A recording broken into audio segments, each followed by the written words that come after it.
Si siempre les llamó la atención el sistema de salud, quédense a ver el video de hoy y descubran todos sus secretos.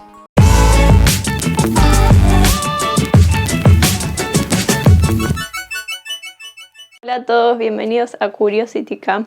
Hoy les voy a estar contando un poco el funcionamiento interno y general de los sistemas de salud.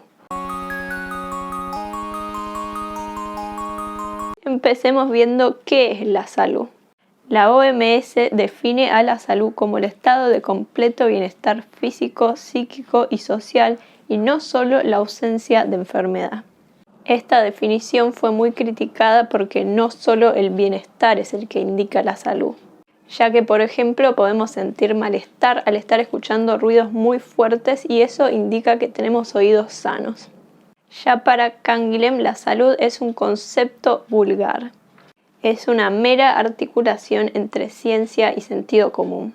Para Canguilhem, el médico es solo un traductor de síntomas, que sabe lo mismo que el paciente, solo que con palabras diferentes y más complicadas.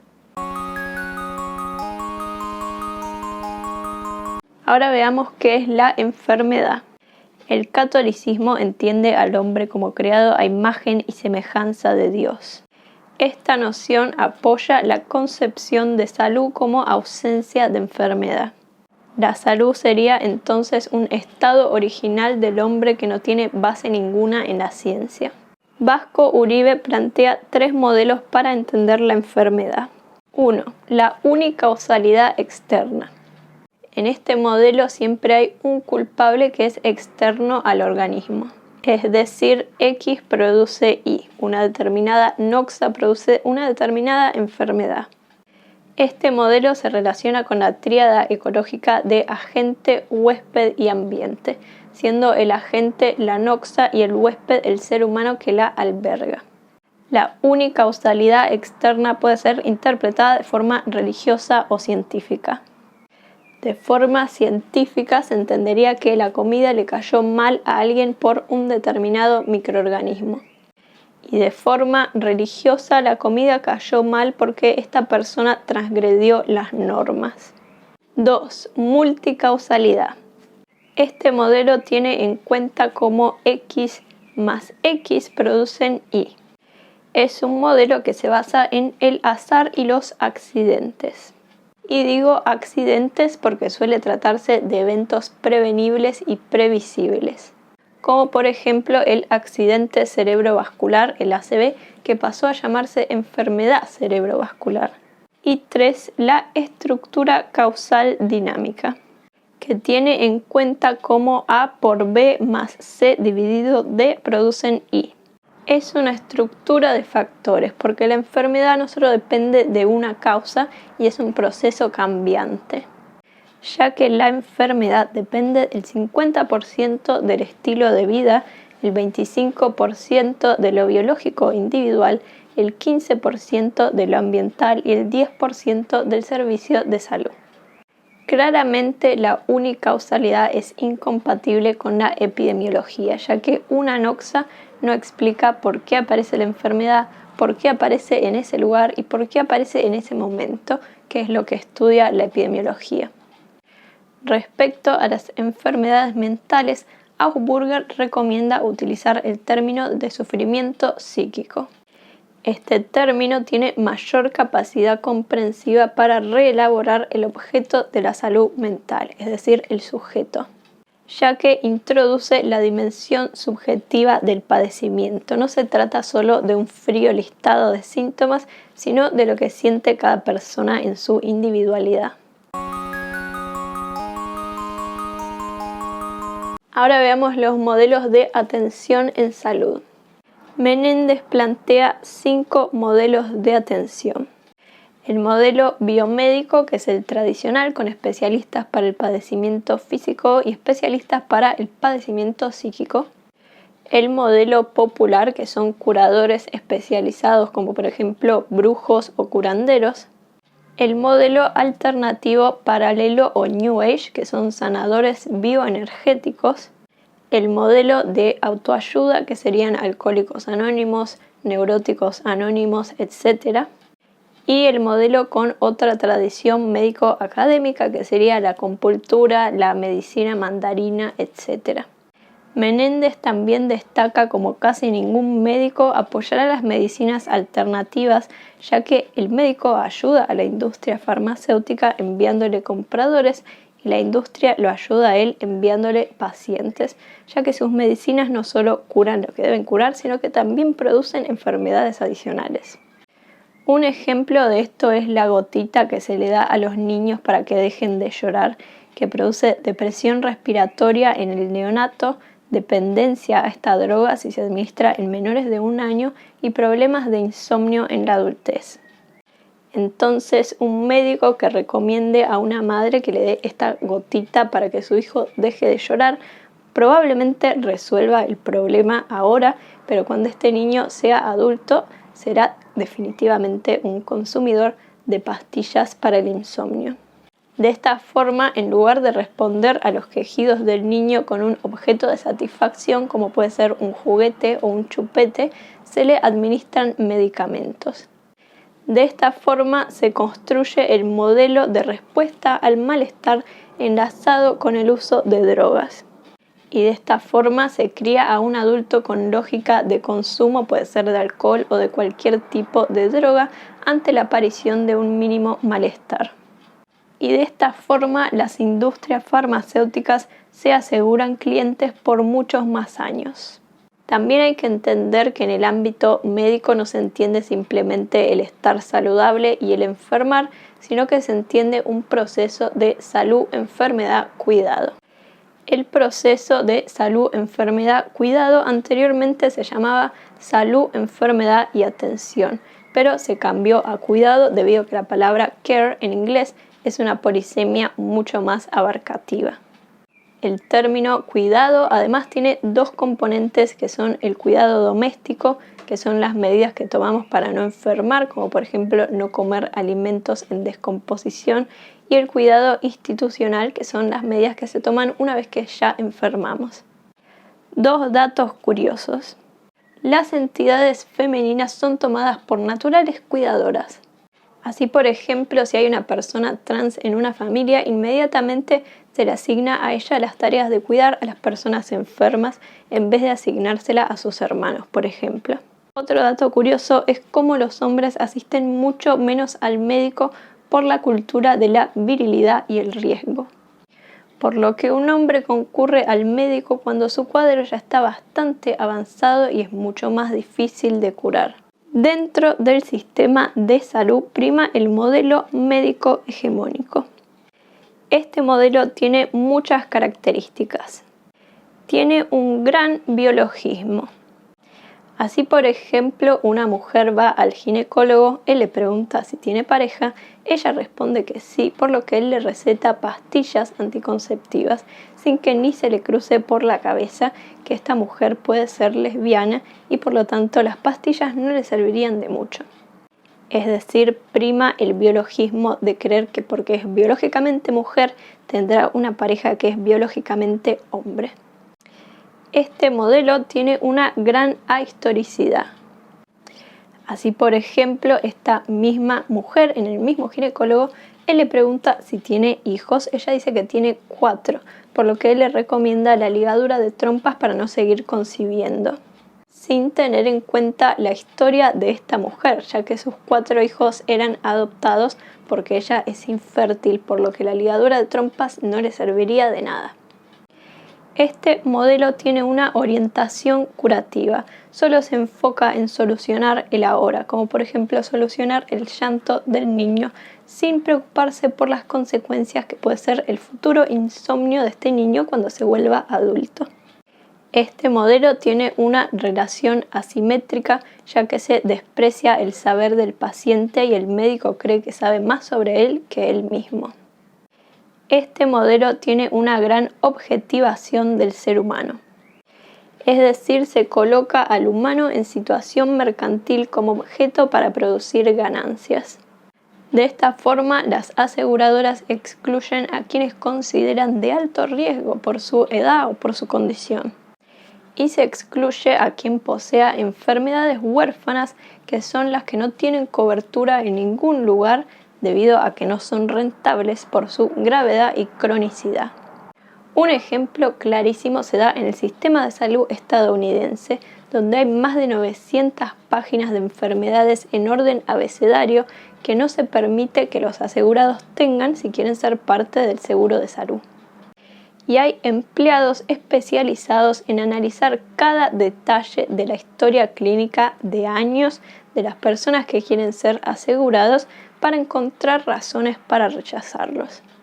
En este modelo priman la medicalización y la mercantilización.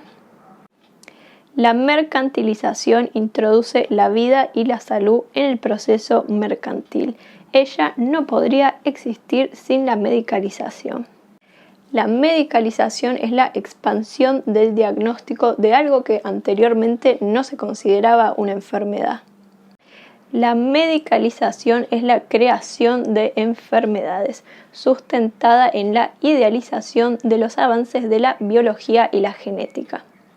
Un ejemplo de la medicalización es el sobrediagnóstico de TDAH, el trastorno por déficit de atención e hiperactividad, que se está diagnosticando en niños en base a características normales de cualquier niño de esa edad.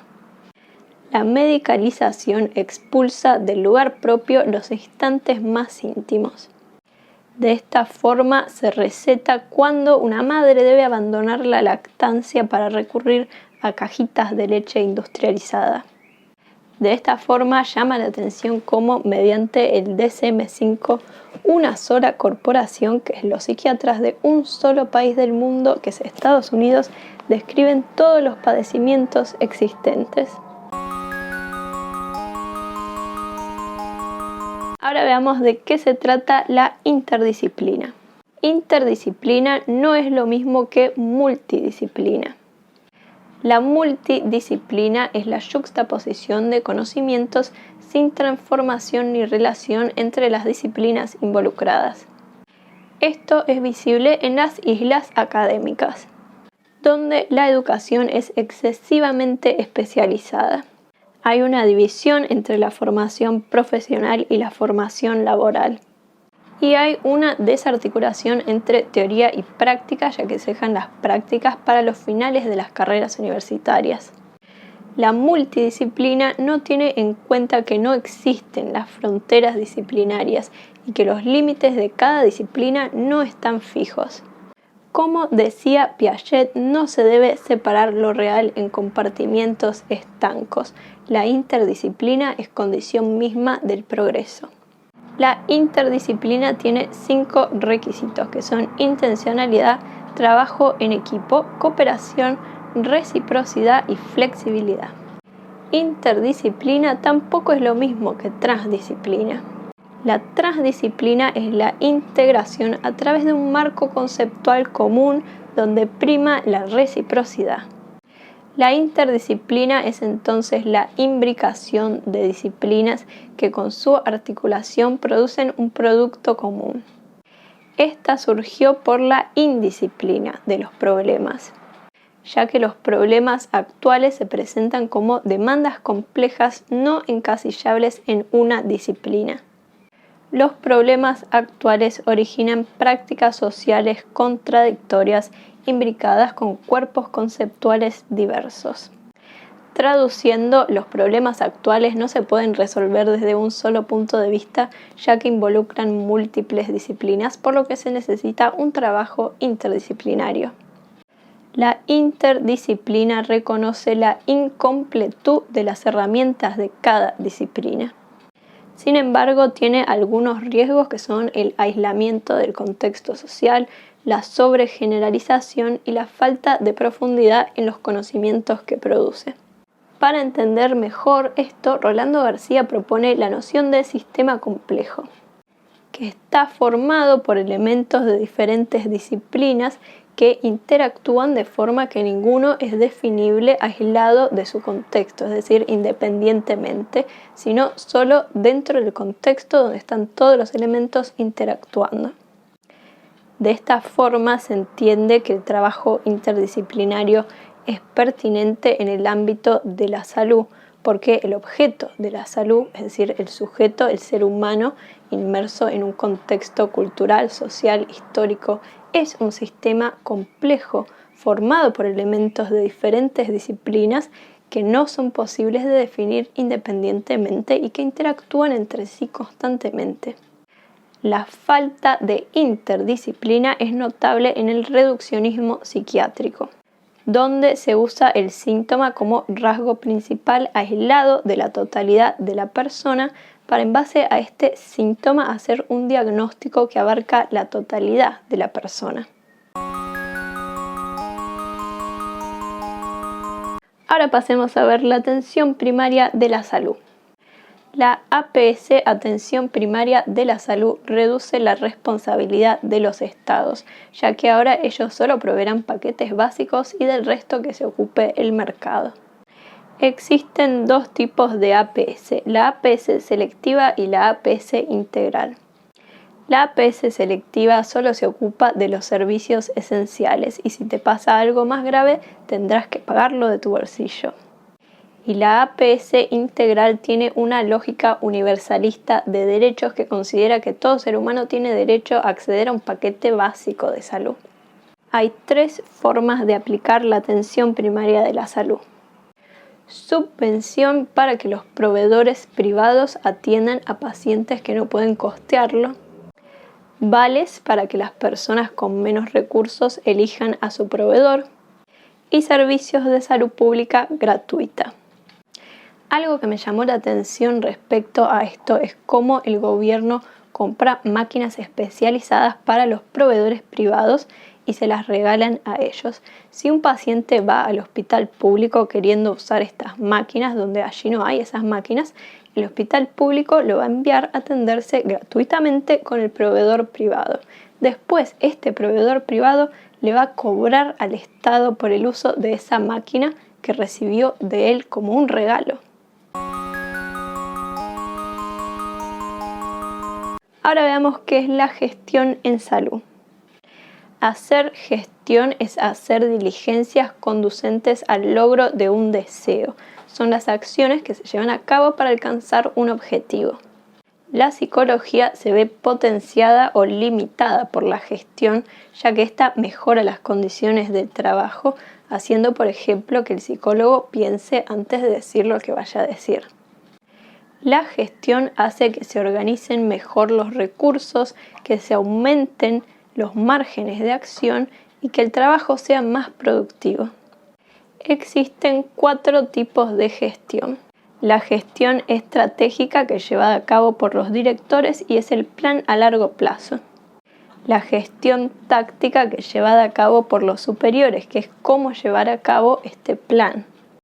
La gestión funcional, llevada a cabo por los intermedios, que es quién hace qué cosa para llegar a lograr este plan.